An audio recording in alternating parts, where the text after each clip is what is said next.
Hey guys, Jason Christie here, Elite Series Pro, and today I want to teach you on how I spool a bait caster. And if I'm going to spool one up, I'm going to start by stripping the line here. So we're just literally going to go down. And one of the things that you want to think about on a reel that you've already used is you never use the bottom of the spool. So I'm not going to take off, you know, the entire spool. I like to go down about halfway. And since I've already done this on this reel, I'm gonna come to my knot. You know, as I'm stripping it in a little bit, I'm gonna hear my knot come up through the guides, and that's where we're gonna start. Well, if you're wondering how much line do you take off, you know, a good long cast is 60, 70 yards. So, you know, we're gonna take off 90 because I don't want the knot. Right there's my knot. Okay, so the rest of the line on the reel is what we're going to call the backing.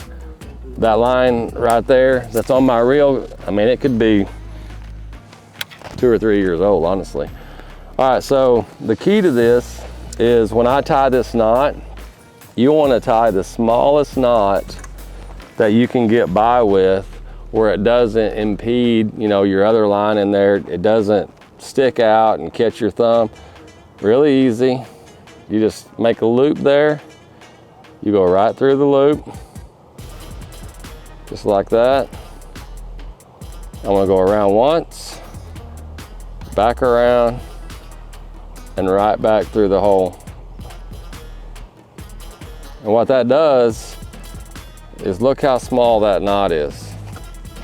When you cut this, you wanna make sure that you get it as close to the knot as you can without getting in the knot. That's just gonna let that knot hide in your spool. All right, so a lot of my spooling goes on in the boat here. So I kind of got my own little system. Screwdriver, right there in the shoes. And whenever you're bringing the line off a spool, it doesn't matter which spool it is, what kind of line it is, you always want the line coming off of the top. Okay, and you want tension on it. So I want to pull out any slack that's in that reel.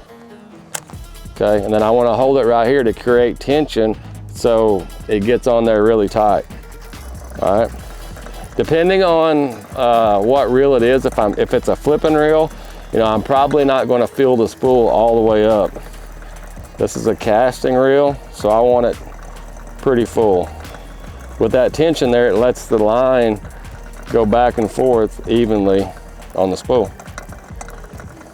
You don't want it. One of the mistakes I make a lot whenever I'm respooling is I put too much line on it, and you don't want to do that. You know, you'll get out there and you'll start getting caught in the thumb bar and stuff. So, and almost every reel, I know Lou's does, they have a kind of a line there that is kind of the recommended fill space for a spool. There you go. That's how Jason Christie does it.